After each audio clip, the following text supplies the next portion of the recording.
Today on NewsWatch, President Obama is working to put his policy in the Middle East back together. We'll show you why his administration's first move is to meet with Russia. Plus, it appears Paul Ryan is one step closer to being the new Republican House Speaker. See what key group is now pledging its support. And the new report shows Christianity could become extinct in some parts of the world. We'll break down its findings.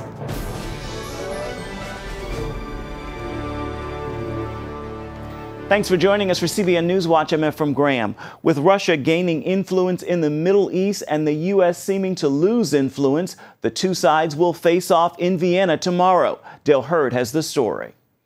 For the first time since Russian warplanes began flying combat missions in Syria, U.S. Secretary of State John Kerry will meet in Vienna Friday with Russian officials. The meeting will follow a visit to Moscow this week by Syrian ruler Bashar al-Assad, the first known trip outside his country since the start of its conflict more than 4 years ago. Assad owes Putin a great deal. He was losing before Russian forces began operations against rebels. The red carpet welcome for Assad, who has used chemical weapons on his own people, was a slap in the face to the West and is seen as an effort by Russia to position itself as the leading power broker in the Syrian conflict. What I can tell you is, regardless of the visit, nothing's going to change about what we're focused on. Just two things: going after ISIL inside Syria and inside Iraq, and trying to get at a political track, a political solution here in Syria. But perhaps something should change, because Vladimir Putin is outmaneuvering Obama on the chessboard of the Middle East, as the White House now looks for a way to salvage its agenda for the region. Meanwhile, the United States, France, Britain, and Germany have asked the UN Security Council to investigate and take appropriate action against Iran for conducting a ballistic missile test earlier this month, which they say violated UN sanctions, although the U.S. called the test entirely separate from its nuclear deal with Iran. Dale Hurd, CBN News. Congressman Paul Ryan is one step closer to winning the race for House Speaker. The group known as the Freedom Caucus says it is supporting the former vice presidential nominee. That is the same Republican bloc said to be responsible for pushing John Boehner's departure from the post. Members of the Freedom Caucus had raised concerns about Ryan, but they emerged from closed-door meetings Wednesday to say they would support him. Unified Republican support was one of Ryan's demands to run for the Speaker's job. Vice President Joe Biden is not running for president in 2016. He made the announcement Tuesday from the White House Rose Garden alongside his wife Jill and President Obama. Biden says he is still grieving after losing his son Beau to cancer earlier this year, and he feels he could not run a successful campaign if he entered the race now. Some political experts say Biden's decision not to run could help Hillary Clinton's chances of securing the Democratic nomination for president. And Clinton today is in the hot seat to testify about the deadly 2011 Benghazi attack. Clinton is appearing before a special House committee for the first public hearings in nearly 10 months. She was Secretary of State at the time of the attack, and she's testified before. But the committee wants more answers. Democrats criticize the committee, saying it's a partisan effort to undermine Clinton's bid for the White House. But a new poll shows Americans view the investigation as justified. A United Nations body has declared 2 Jewish biblical holy sites are Islamic. It is also accusing Israel of mistreating Palestinians on the Temple Mount in Jerusalem. CBN Middle East Bureau Chief Chris Mitchell is on the story. Israel says UNESCO is helping Palestinians to rewrite biblical history and transform the Israeli-Palestinian conflict into a religious one. UNESCO has become an instrument in the hands of the Arabs and the Palestinians. The United Nations Educational, Scientific, and Cultural Organization passed a resolution saying the Tomb of the Patriarchs in Hebron and Rachel's tomb in Bethlehem are an integral part of Palestine. Earlier, they claimed both as mosques. Israeli Foreign Ministry spokesman Emmanuel Nachshon told CBN News the declaration helps Palestinians promote their political narrative. It is an attempt by the Arab side and by the Palestinians to change history, to pretend as if those places which are holy places for Judaism, which have been holy places for Judaism for thousands of years, are actually Palestinian or Muslim holy places. Historical evidence indicates that the biblical forefathers Abraham, Isaac, and Jacob were buried in the cave of the patriarchs, along with their wives. The site of Rachel's tomb is believed to be the burial place of the biblical matriarch Rachel, the favored wife of Jacob. The resolution stopped short of including the Western Wall as part of the Al-Aqsa compound, as Palestinians had hoped. It would have renamed the plaza Al-Barak after Muhammad's winged horse. Even in such an organization as UNESCO, which has become a puppet in the hands of the Palestinians, there is a limit to what you can do. But I have no doubt that they will try again. The resolution also accused Israel of aggression on the Temple Mount. Yet Palestinians have repeatedly attacked police and visitors to the Temple Mount, the holiest site in Judaism. The current wave of terrorism is a reaction to what they say are Israeli attempts to change the status quo. Israel denies any changes there. This Palestinian initiative is certainly related to what we live here on the ground. Palestinian violence, Palestinian incitement, and also the attempt to transform a conflict into a religious conflict. Earlier, Palestinians set fire to the tomb of the biblical patriarch Joseph. Palestinian Authority Chairman Mahmoud Abbas condemned that arson attack, but Nakshon says it's a sign of what would happen if Palestinians were in charge. The Palestinian arson of Joseph's tomb demonstrates very clearly what would be the fate of Jewish holy sites if they were under Palestinian control. Dr. Cornelius Becker from Regent University said Christians should care because it's their history too. The history of Israel is about God's choice. God chose Abraham, Isaac, Jacob, and Joseph here, the very tomb that's now been set on fire. And so we feel a kinship with Israel because it's about God's choice and it's our history. Jesus was a Jew, Paul was a Jew, the early church were all Jewish. Chris Mitchell, CBN News. Christians could soon be extinct from entire regions of the world. That is the warning from a new report from a Catholic group in the United Kingdom called Aid to the Church in Need. The group says the worst of it is happening in the Middle East and Africa, and Christianity could actually disappear from Iraq within the next 5 years if the situation doesn't change. There were perhaps 1 million or 1.2 million Christians. But if we look at what's happened since, the figures have declined very drastically, so that we're now looking at numbers in the range of 200 to 250,000 Christians, of whom about 100 or 150,000 are in fact displaced, and as a result looking for an exit from Iran. The report says Christians are now the most persecuted faith group in the world, and the International Society for Human Rights estimates 80% of all acts of religious discrimination were against Christians. Tensions are rising in Haiti ahead of Sunday's first round of presidential balloting and local elections. Officials say at least 15 people were killed over the last few days in the city of Soleil, one of the biggest slums in the country, on the edge of the capital city of Port-au-Prince. In other parts of Haiti, riots have been happening every day for months. Reporter Caitlin Berg visited one of those areas, and she brings us the story of one group that refuses to stop helping its community, even in the midst of all the chaos. The town of Arcaye sits along the main road running through Haiti. Driving through, it looks much like any other community you would find here, until you take a closer look. These scorch marks are from the daily riots and roadblocks set up in this community, reminders that it's not safe. Those daily riots and protests against the government have been happening in Arcaye for months. They break out without warning and often result in violent altercations between the rioters and police. Children's Lifeline, an organization that partners with CBN's Orphans Promise, has been working in the community for more than 20 years. We're not working for the government, we're not working for anyone, but we're working for God. The organization's school feeding program has been affected by the riots, but they refuse to let the children in their care go hungry. Under normal circumstances, these kids would all be in school right now, eating their lunches delivered by Children's Lifeline. But because of political unrest, it's not safe. So instead, all who are able come here because school's not in session. For those who can't make it to the Children's Lifeline complex, staff members pack the food into buckets and travel either by truck or on foot to make sure it's delivered. We try to do our best, even we got problem in this area, but we still send them food. The other days, we got a problem because no vehicles can just drive on the main road. Any driver can go to that road.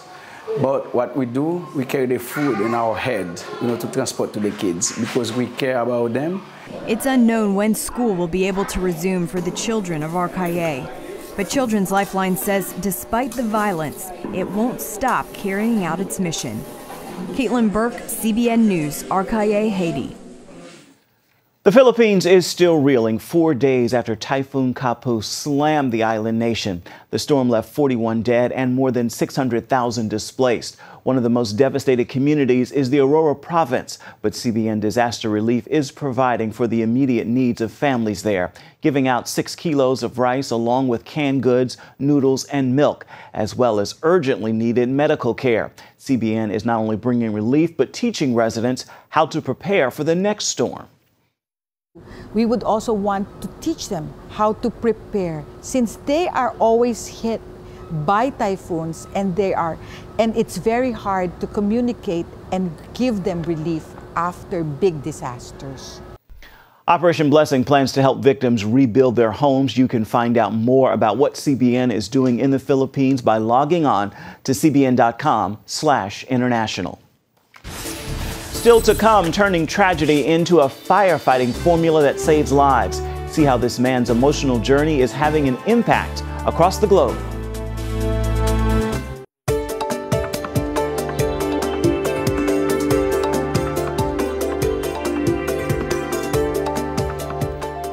Today, it is the largest international fire training academy, started by a man who faced terrible tragedy as a young boy. Angela Zatopek shows us the story behind his biggest achievement, which only came to life through death.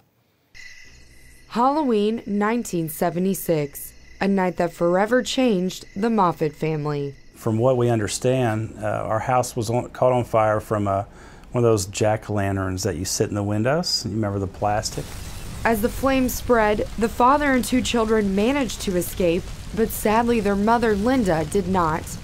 Despite his family's painful loss, young Mick gained something valuable that night. From that point, what I really remember the most vivid images, are these 2 men that went up a ladder and actually brought me down to a safe place. They spent literally 20 minutes just trying to encourage me and just said, hey, this is our project right now for the next 20 minutes because we know his life's about to change.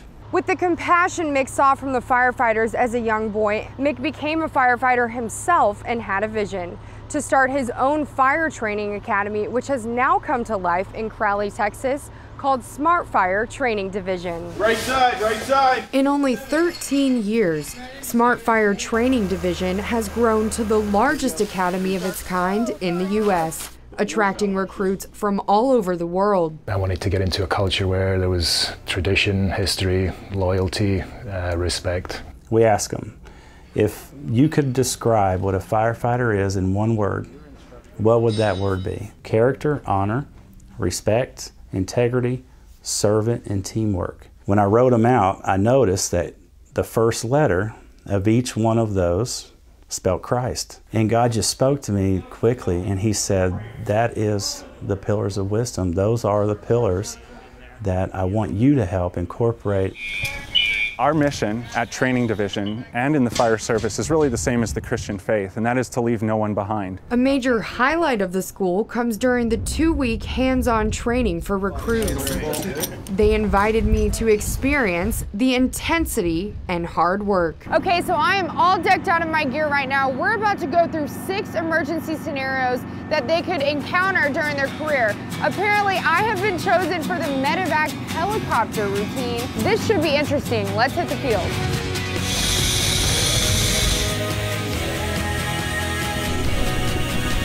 Okay, put this on your waist.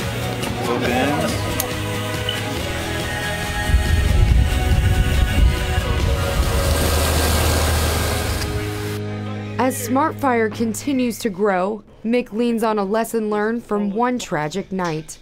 How the selfless act of two men pulling him from a fire instilled into him the value of saving others.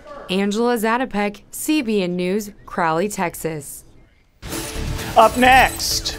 Write it on the wall. I'ma write it on the wall for the world to see. The soulful sounds of an up-and-coming gospel artist whose album hits stores tomorrow. We're taking you to Studio 5 to learn more about Royce Lovett and why he kept Motown waiting 6 months to sign a record deal. Stick around for the exclusive interview.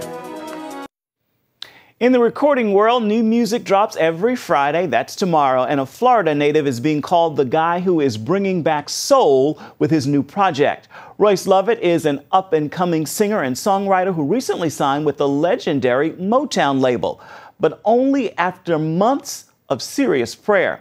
He sat down with us in Studio 5 for a sample of Write It on the Wall. If I could write it on the wall for everyone to see. Write It on the Wall. It's a soulful tune from singer and songwriter Royce Lovett's very first project with the Motown Gospel record label. Music was not your dream growing up, if I read correctly. No. What was your dream? I wanted to be the featherweight champion of the world. Where did that come from? My dad. Really? My dad, yeah, he boxed and in the Job Corps and a little bit outside of that. But somewhere along, you know, he stopped. But it was a sport that we could kind of get into together. Like we never watched football or basketball together, something like that. But it was the thing we watched together, and we bought the instruments and the tools and the bag, and he used to train me and stuff like that. And then this is what I thought I could do. I thought I could be the featherweight champion of the world, and on like my off time, I could play wide receiver for the Denver Broncos. Oh, really? Yeah.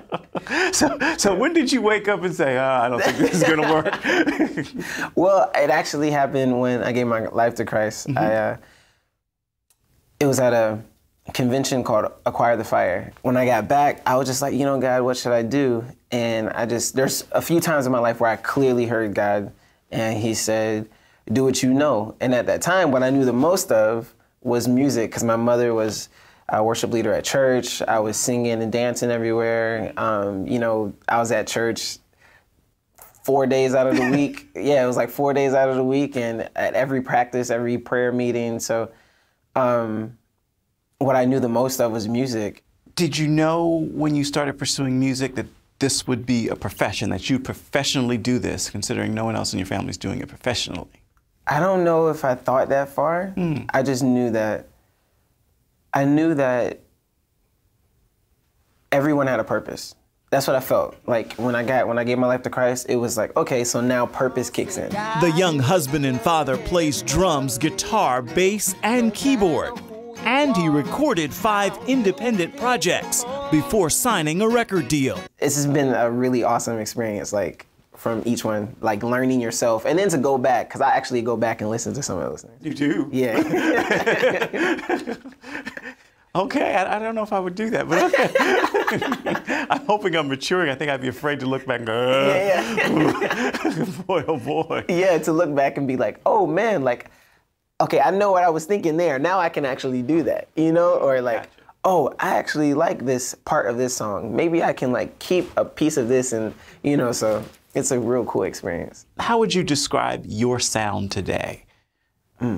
I would say, well, it's been coined cerebral soul. I was playing in a park one day, and someone walked up, and we started jamming together, and he was like, bro, like your music is cerebral soul because it's soulful, but it makes you think. And I was like, oh, I like that, that's cool. So that's kind of followed me. I haven't been telling everybody that, but it's kind of followed me somehow.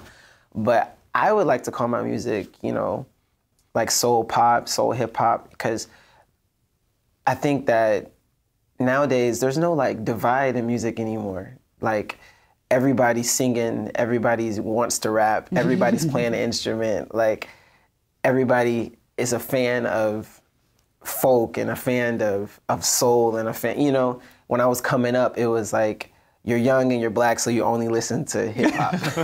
Yeah.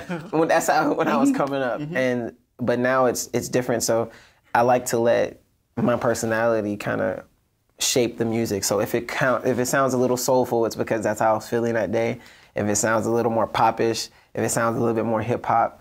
But I like to kind of make those parts of my personality just kind of mix in together. So I'ma write it on the wall, I'ma write it on the wall, for the world to see, I'ma write it on the wall. Royce is most excited about this new chapter in his music career, but only because it's a fruit of his obedience to the voice of God. When God told me to only do music, when he told me to quit my job, when he told me to get married, when he told me to do these things, it's all worked out. And so when I first got, the opportunity to meet everyone at Motown and, talk to them at Motown Gospel and stuff, it was really surreal. It was like, wow, it's, I'm talking to these guys. I didn't actually know I was gonna be here. I'm just, trying to follow what I believe God is telling me. And so for a while, it wasn't like, okay, I'm gonna sign it. It was, I'm gonna pray about it. And I think I prayed about it for about 6 months. Wow. And God was like, okay, so this is what you should do. And so I'm excited to see what God has in store. So I'm really excited. So it took you 6 months to sign. What did the labels say? They were really patient with me because I told them, I was like, hey, you hear a lot of horror stories with these things, and I just want to do what God says. I know this is a label, and I know it's a Christian family, but I know there's a bottom line, at the same time. And I want to make sure that our bottom lines match with because my bottom line is never money. Money comes and goes, and my bottom line is doing what God wants. It is time now for your Thursday Thankful, and with that, I really like to focus on gratitude for things we routinely take for granted, like the simple ability to sleep and to be refreshed. In life, we're almost always on the go with our minds and bodies racing nonstop. So today, I got out of bed with this on my heart. God, thank you for sweet, uninterrupted rest. I'm grateful for new energy in my body and tender new mercies for the day. Just having health is wealth beyond measure. That is going to do it for this edition of CBN NewsWatch. Remember, you can find more of our exclusive coverage of the issues that you care most about at cbnnews.com. We'd love to hear what you think about the stories you've seen here today. You can do that online as well. Hope you'll join us again right here next time. It is Thursday. Let us all make it a thankful one.